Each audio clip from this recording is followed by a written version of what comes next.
I welcome everyone to today's live stream. My name is Joe, and I decided to start this live stream while I'm driving, and just to get in touch with my Rumble base and followers on Rumble and visitors. Welcome everyone. It's a pleasure to have you here on the show. My name is Joe Dawood, and you probably don't know me as well on Rumble. And I've been a YouTuber, I would say, or content creator as a hobby for, I would say, since 2015. I started taking my YouTube content more seriously, and I have about almost 310 subscribers on YouTube. Although a lot of the content I do make is on three things like politics, focus on politics, world views, health and nutrition, and religion, faith, spirituality. So those are three main aspects that I focus on in my videos and content. And in today's live stream, I wanted to talk about Iran and the war on Iran, the war in the Middle East, and the cycle that never seems to end in the Middle East. Okay. Now I know a lot of the people and videos I've been seeing on Rumble um, are Trump supporters, Trump based, but they're against this war. I can see definitely the rift in the MAGA movement became very evident after October 7th in 2023.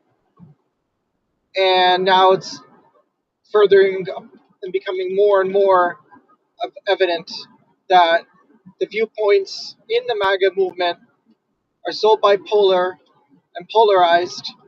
It's divided this noble and, I would say, rejuvenating revolutionary movement to challenge the status quo of everything that is called mainstream, everything that is subjugated by the wealthiest top 1% and proposed and shown to us and programmed to us. But I feel that it's time for me as someone that has some experience in politics, and also I have come from a background in the Middle East. My formal education is in chemistry and biology. I graduated from Ryerson, formerly Ryerson University, with a Bachelor of Science in Chemistry and Biology. I've been in the education field for over 20 years. I worked in several laboratories for food chemistry and water quality analysis. But I've done several courses in university about history and specifically Middle Eastern history. I lived in the Middle East for 8 years, specifically in one of the countries that have faced lots of challenges, and still till today. And you probably are hearing Lebanon. That's where I'm from originally.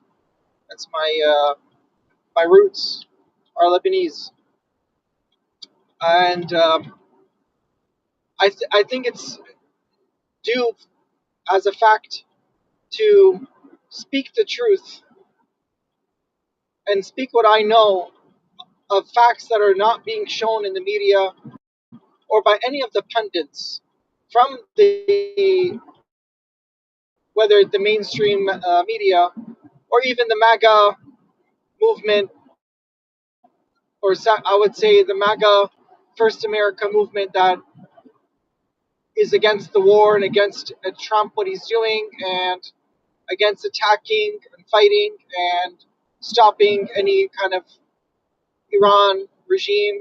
And I would say, because if I really wanted to start a podcast about the Middle East and stream about what I know and what I from my background about the Middle Eastern politics and culture and history, I would probably need days, if not months, of content.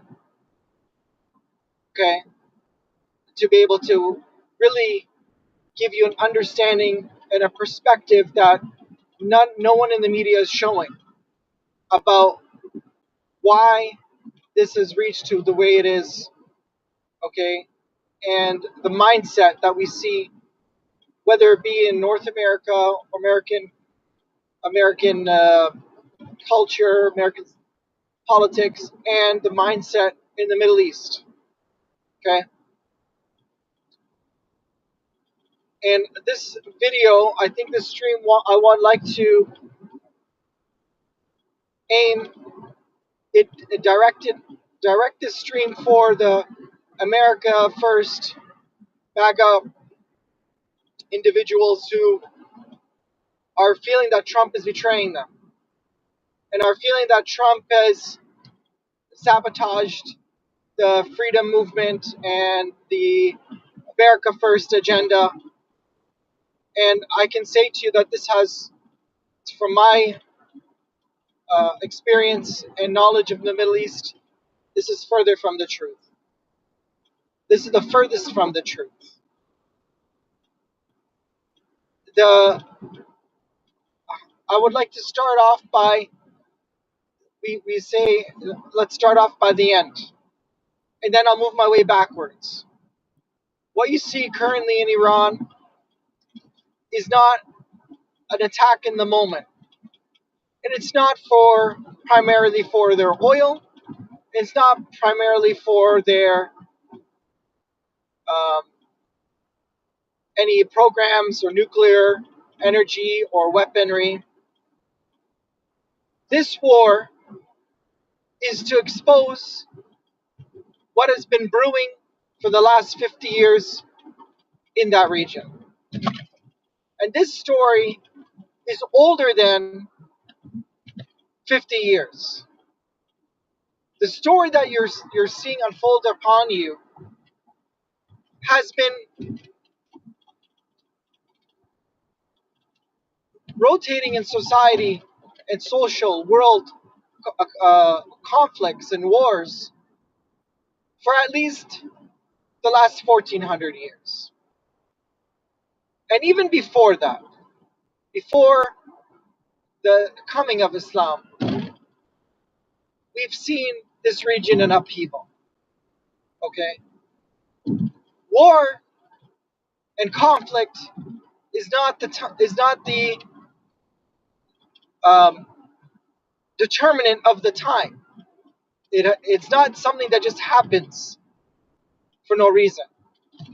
War and conflict and violence, this is an accumulation of brewing sentiments and vitriol and hatred over a period of decades, centuries, and millennia. Iran, the Iranian regime, has for for over 50 years and prior to that, the strength of this religion to tap this religion, meaning Islam and Shia Islam, taps on the emotions of millions of people, and rightfully so. This is the nation that these people are born in. How many of you, for example, are born into a religion or belief system, and yes, there may be times where people maybe decide to choose another religion or to not to believe in their faith that they were born with, or not to even follow any religion. But that's for the minority of people. The majority of people are born into a faith and they die into that faith because of many reasons. one particular main reason is keeping honor within the family, not disrespecting your roots. You have people that have religious sentiment and belief, a strong religious belief system, believe that they need to patch that torch over. I don't want to get into too much of the philosophy behind faith and religion, but the story of the mullahs in Iran is not a 50-year-old story. It's not like they just clapped their hands and did a revolution and took power. They have always been involved in politics with the previous regimes in Iran and monarchies and dynasties, because we know that the influence of Islam is tremendous across Iran.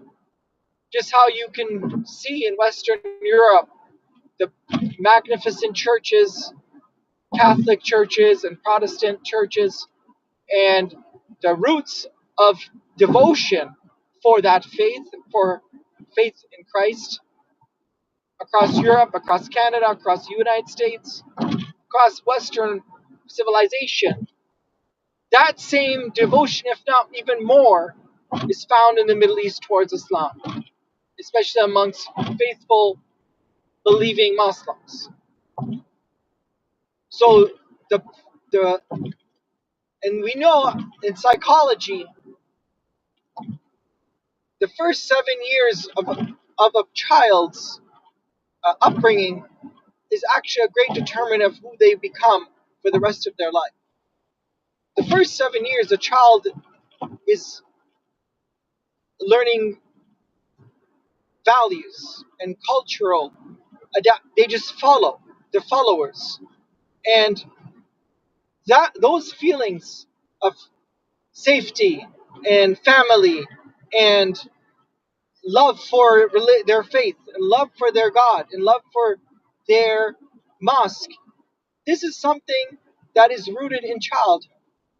And as they get older, they understand the values of that because that links them to their childhood.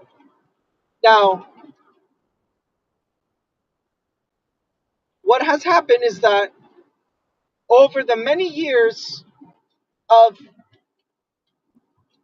Islam in, I'll say specifically Iran, Islam has, or Shia Islam, they believe in the Judgment Day. They believe in Judgment Day and the coming of the Mahdi. And they propagate, and so the regime needs power to stay in their country. And they've found that power by pushing the sentimental part of their people, which is their religious faith. Whether you're practicing Muslim or not, the vast majority of people living in Iran have respect for the religion, at least prior to the recent events of the last 10 or 15 years. So the promise of Islam was to take advantage of the situation at that time. They've always been behind the scenes of every monarchy and every dynasty in Iran. They've never been excluded. They were always a fabric and part of the function of the country. And then they took advantage of a very dark time where the regime, was very strong, the Shah was very advanced, the very sophisticated, educated, and focused on raising the status of Iran to a great level of economic and um, worldwide status of recognition and respect, that he was being not only invited but respected amongst all Arab countries, amongst all Western nations. And he made a change, a drastic change, to try or aim to nationalize the oil and gas production lifeline for the world in Iran by counteracting OPEC and trying to remove himself from OPEC and sell gas and oil at much higher prices and come head on first with the British, with the French, and with the Americans. That was their last straw with the Shah. And the promise of the mullahs was that now, because of the corruption, the mislabeling and media of blaming the Shah as being a totalitarian tyrant, bigot, and taking up the wealth of the nation of Iran, they promised a new beginning. And that's where the root of this problem materialized and became on a world scale. So, what did Iran do? So, the Shah wanted to sell his oil for much, much higher than what he was being offered by OPEC and by the G8 nations. What did Iran do? So, whatever that country, Iran, was generating from its GDP economically and gross wealth became automatically funding ideology. So, from a secular faithful, the Shah was faithful, but he was definitely more secular, more educated, more focusing on enriching culture and history and military. The Iranian regime decided to invest heavily where they thrive, and that's in the household, that's in the family, that's in the children, of indoctrinating religious beliefs, not necessarily emphasized so much in the Quran, but focusing on the grand theme and grand scheme of things, that the West is the enemy, and concepts of Satan and hell and angels and God and representatives of God and wars for God. That became the slogan, and it touched millions spiritually, because again, it comes down to ideology at an early childhood, at a young age, at a time when the child is learning values and culture, and not to dismay or discredit these values.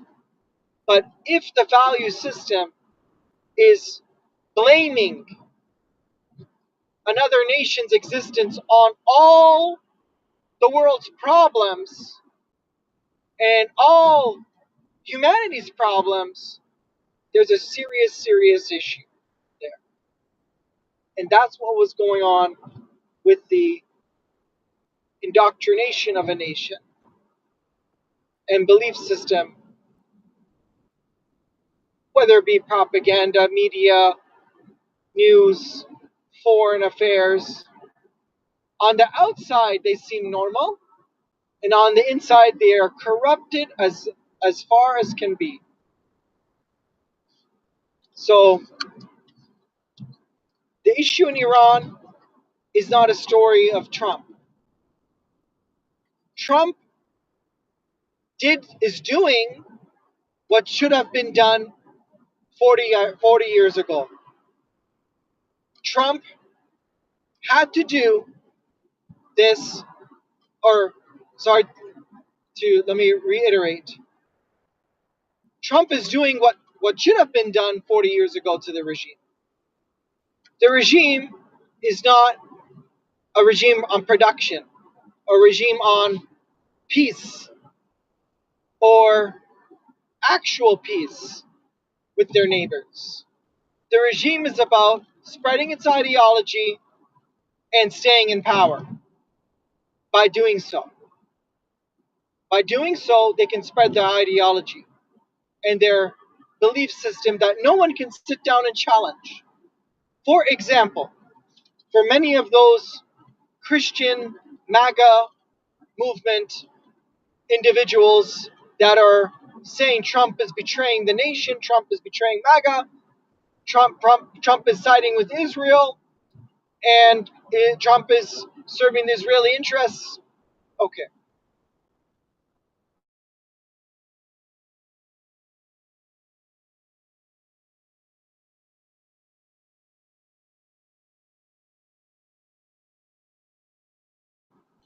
It's true, and that Trump is betraying the nation. In Iran, Christians cannot distribute a Bible in Farsi. You can buy a Bible in Armenian. You can buy a Bible. You can buy books about Buddha. You can buy books about anyone in Farsi except one person, and that's Jesus Christ in the Bible, the Christian Bible. You cannot distribute it in Farsi in Iran. Why? Let's pause there. Let's shift over to Israel. In Israel, can Christians talk about Jesus Christ? Can Christians preach the Word of God? Is there any law stopping Christians from giving a Jew or a Muslim or an agnostic or atheist the Bible in Hebrew? No. Christians can practice their faith, and actually one of the fastest growing religions in Iran and in Israel right now is Christianity. So your Christian roots are being attacked. One, by not being able to preach the gospel to other nations.